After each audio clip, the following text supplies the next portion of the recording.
Hello, friends, and a very warm welcome to this special episode of the World Cricket Chat. Today, we're going to be doing a video, and as you all know, I'm Suneer Chowdhary, or probably you don't know, I'm Suneer Chowdhary, and I have with me Shruti Chopra, who's always been there with us. She's a tarot reader and an awesome cricket predictor. We'll be talking about the fourth Test match between India and England, which will be played this week. Or rather, it will be played from the 8th of December at the Wankhede Stadium in Mumbai. India have had a 2-0 lead in this series and they can't be beaten, non-assailable lead. But I'll quickly get Shruti in. Shruti, how are you doing? I am doing very well. What a nice introduction that was. Well, you deserve what I just said. But talking about this test match, Shruti, first up, we know that India have that 2-0 lead. We know that India have performed well. They out-batted, out-bowled, probably not outfielded England given the amount of catches that were put down in that previous match and even in the first test match. But overall, India have been performing really well. England have been disappointing. They've done well in patches, have been disappointing otherwise. What do you make of this Indian batting come the fourth test match at Wankhede? Well, firstly, I just want to say I think India obviously want to win this test match and they want to win the series. Of course. But I somewhere see the cards asking them to be a little bit more cautious. I think it's very easy to just go ahead and be aggressive, and I think a little bit of caution is required because sometimes I think India might just give England sometimes a little bit too much respect, and sometimes they just might be a little aggressive, so it could go into two extremes. But when we talk about India's batting, I don't seem to have much of a complaint there. With the first innings especially, they lay really strong foundations, they build a good momentum, and it's an absolute pleasure to watch India bat like that.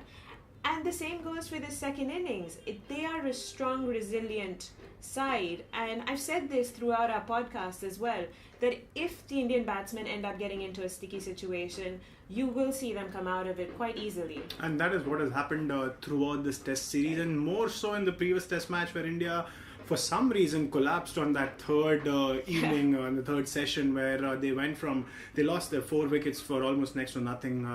Then Virat Kohli got out with a score at 200 odd, and suddenly they were staring probably at conceding a lead. Right. And you had the number 7, number 8, number 9 batsman Ashwin Jadeja and Jayant Yadav scoring 50. The first time it's happened in the history of Indian Test cricket for sure. And from there on, the England fielding, the England bowling seemed very deflated, and there is where I think the match was won, turned around and won. So that was the Indian batting, obviously. What do you make of the Indian fielding and the bowling come this test match? I'm still a little skeptical with India's fielding. It's still going to be patchy. I'm still going to have those moments where I'm going to rip my hair out and wonder what the hell is happening. A lot of us cricket fans do that. Yes. Whichever cricket team which we are following, especially when it comes to fielding, when you drop those easy catches. Ashwin dropped that sitter at short leg, or rather at short mid wicket, and it surprised a lot of us. So yeah, I mean, talking about the Indian bowling. The bowling, with the first half, India's bowling begins. It's again disappointing for me. I don't think that they begin with the right plan in place. They can be a little expensive. I think they're going to be a little bit too easy on the English batsmen. Mm-hmm. But as the English innings progresses, I will find India getting back to their plans. They will be able to hold the English batsmen back. It'll be so much of a better bowling performance. In England's second innings, I think India's bowling will just be top-notch, just like their batting. You can expect little glitches here and there, but nothing that's going to hurt them so much that I would have a complaint, or the cards will make me fear that something majorly is going to go wrong. But again, it's the fielding that I worry, as I have been throughout the series. And fielding, we've seen can turn matches around. They might not win matches, but a lot of times in Test cricket, fielding can lose matches. Now we'll move to the England team, and I must say that I've been a little surprised with the way Alistair Cook has gone about his business off the field. Well, he has been struggling, except that one century. He has been struggling against Ashwin, but off the field, in press conferences, things like talking about toss being that crucial, that he lost the Vizag Test match because of the toss, the kind of cheers that went about from the English fans, but that's not something to do with Alistair Cook. when he won the toss. And then there were certain things that he said at the end of the third test match as well, which did not give a lot of praise to the Indian team for the way they performed. He said something like, well, there were no miraculous magic deliveries bowled by any of the Indian bowlers. It's just the batsmen that got out. Probably to do with the just a spur of the moment thing, not knowing what to talk in a press conference. But it could well be construed as something disrespectful to the Indian team. What do you make of their batting, given that they have now struggled in 2 successive test matches after having done well in the first test match where they batted first? We saw that in the previous test match as well. They batted first and were bowled out for a sub 300 score. Well, firstly, I just want to talk about Alistair Cook there. I think it's really disappointing that the English can sometimes be seen as sore losers. I know that's coming from me, but it is very disappointing. I did not want to use those words, but coming from an English woman, a Brit citizen, so to say, I think... I can get away with saying that. So that is disappointing. I think it's very important to have good sportsman spirit. But when we come to England's batting, in the first innings, I do think they start off well. Like I was saying, India do give them that leeway, and they do capitalize on that. But it's just like they lose all their plans. It's as if it's disappeared. Whatever was discussed in the dressing room doesn't seem to continue throughout the innings. So the last few batsmen will really, really struggle, and that's when India can kick through the doorway there. And a lot depends on how India bowls as well, because the toss could prove crucial in a lot of ways. We have been speaking about the toss. Cook spoke about that toss, but at Wankhede, if the pitch does play like how it usually does, where on the 3rd, 4th and 5th day, it turns out to be a dust bowl. The last time England were there, it was turning from day 1, so probably toss did not make too much of a difference. We saw India batted first and went on to lose the match, and then the same thing happened at Kolkata in the next test match.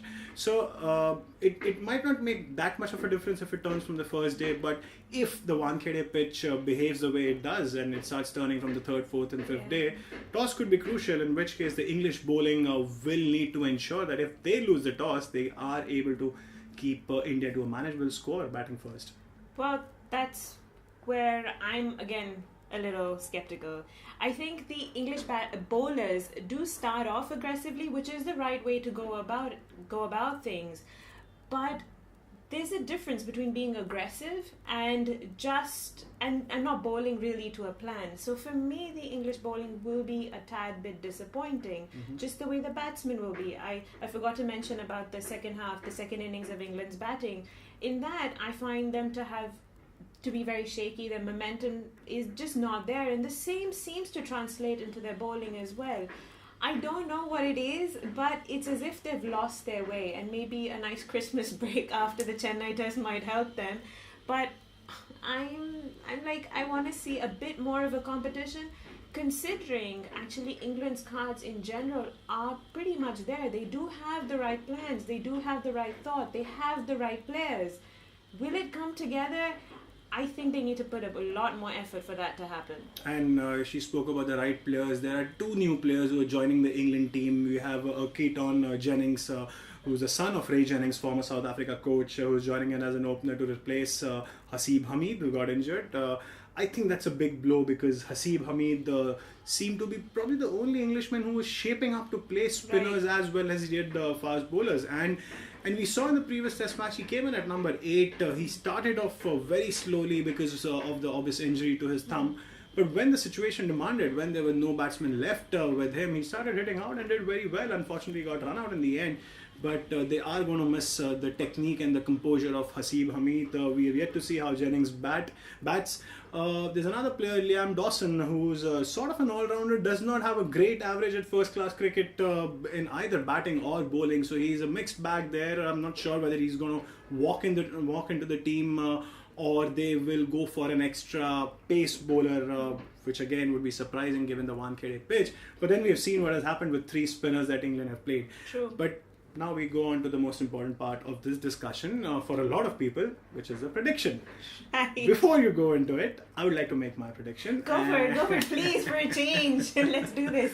The reason why I go for it is because I think India have been doing well. India have been performing well enough for me to be confident enough to say that India should start off as favourites here, and if India do manage to win the toss, there might not be a lot of cheer coming in from the Indian fans, but India should then go on to definitely win the test match, is what my call is. Shruti, what's yours? Well, see, you've accused me a number of times in most of our podcasts that you'll be surprised the day I don't say India. But honestly, India don't give me a reason to not say India. So as always, it's Taro advantage India for me as well. That's two of us saying India again. And let me tell you, the last 3 test matches we have said India is going to win the match. Twice we have been proved right, if I'm not wrong, and won the first test match was a drawn match. But that's it from us. We will be back with another episode of World Cricket Chat. We hope for it to be a video, but if not, we'll continue with the audio podcast. Till such time, have a good time ahead. Bye-bye. Bye-bye.